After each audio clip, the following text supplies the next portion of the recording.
De fato, é impossível não pensar na Inquisição quando se fala da Idade Média. Julgamentos e mortes injustas pelo simples fato de não seguirem a doutrina católica. Na teoria, a Inquisição nem sempre foi sanguinária. Na verdade, a Inquisição se tratava de uma espécie de questionário. O objetivo da Igreja era buscar o arrependimento dos hereges e fazer com que voltassem a seguir os dogmas católicos.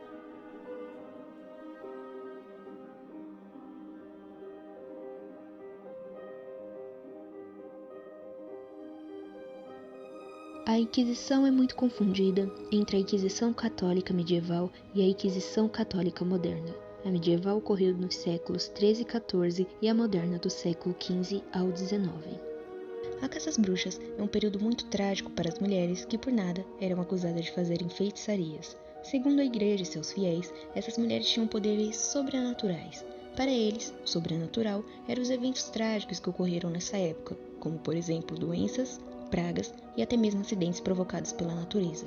Alguém tinha que assumir a responsabilidade de tudo, não é mesmo? Para termos noção do quão absurdo eram essas acusações e até mesmo fúteis, quando o marido queria se livrar de sua esposa, só bastava ele acusar a mulher de bruxaria e com apenas uma testemunha, ela já era condenada. Outros exemplos de condenações injustas são se a mulher era bonita demais, sendo capaz de tentar um homem casado ou membros da igreja, bruxa. Se a mulher era feia demais, continha alguma deficiência ou era velha demais, ela era bruxa. Não importava sua posição social, só bastava você ser mulher que você era condenada. Claro que as mais humildes eram o alvo principal. Mas por que essa perseguição? Por que eram acusadas de bruxaria? E o que de fato é a bruxaria? O meu nome é Emily de Cássia, sou aluna da Escola Ernestina Del Buono Trama, terceiro ano A, e o meu tema é a caça às bruxas. De resumo, podemos dizer que a bruxaria não é nada parecida com o que é mostrado em livros infantis ou em filmes e séries. Na verdade, a bruxaria é uma filosofia de vida e também uma religião voltada somente à natureza, dependendo de suas vertentes, é claro. Então, com isso, podemos compreender que a bruxaria nunca foi sobre o diabo e pactos com Satã. Na verdade, muitas vertentes nem acreditam no diabo no inferno. Nossas atitudes ruins vêm na verdade de nós mesmos, e não do diabinho em nosso ombro. A bruxaria dos dias de hoje se baseia muito em religiões antigas, mais antigas que o próprio cristianismo. Então, como essas práticas que cultuavam ciclos da natureza foram demonizadas? Simples. Quando a Igreja Católica surgiu, eles precisavam de fiéis. E como atrair fiéis? Demonizando outras práticas e glorificando somente a própria religião. Sem mencionar, é claro, a apropriação de alguns festivais. Com isso, a Igreja Católica foi ganhando poder, mas as outras religiões não deixaram de existir. Na verdade, passaram a existir outras religiões que seguem a base do cristianismo, mas que não concordavam com os dogmas católicos. E com isso foi criado o Tribunal do Santo Ofício, ou Inquisição, pelo que é mais conhecido.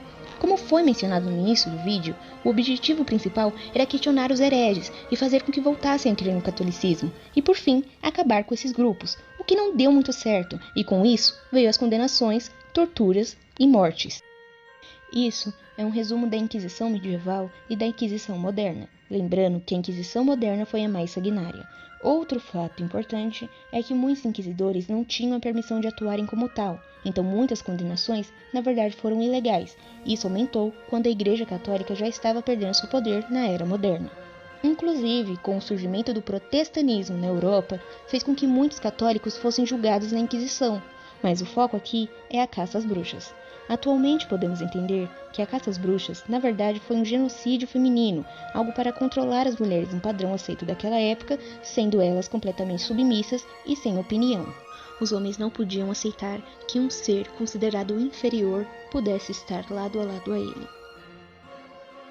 Durante a Inquisição moderna foram criados diversos manuais para ser usados nos julgamentos. O mais cruel é o livro Maleus Maleficarum, no português O Martelo das Feiticeiras, ou Martelo das Bruxas. Foi publicado por Heinrich Kramer e James Sprecher. Esse livro jamais foi reconhecido pela Igreja por conta de suas crueldades. Ocorreram julgamentos no Brasil colonial seguindo as leis portuguesas. Em São Paulo, do ano de 1692, Mima Renard foi queimada à praça pública, acusada de bruxaria. Em 1750, Isabel Pedrosa foi acusada de bruxaria por um homem que alegou que ela carregava uma sacola contendo coisas para fazer rituais. Ursulino de Jesus foi acusado de bruxaria em 1754 por seu próprio marido, que alegou que a mulher tinha deixado estéril. Sua acusação teve uma testemunha e a testemunha foi a amante dele. Ursulina foi queimada em praça pública. Logo após a morte dela, o marido se casou com a amante. As últimas leis contra a bruxaria foram abolidas no século XX. Lembrando, foram abolidas leis contra a prática. A Inquisição mesmo acabou em meados do século XIX. Apesar de nos dias de hoje as pessoas serem livres de acreditarem no que quiserem, ainda existe intolerância religiosa vinda dos cristãos. O caso mais recente de acusação de bruxaria no Brasil foi de Fabiana e Maria de Jesus, em 2014, através de uma fake news espalhada no Facebook, com até retrato da suposta bruxa. Fabiana foi acusada de sequestrar crianças e fazer rituais satânicos. A mulher foi morta através de um linchamento público. Estima-se que mais de 100 pessoas participaram disso. Esse vídeo não foi um ataque ao cristianismo, mas sim uma crítica aos cristãos que fizeram e ainda fazem atrocidades.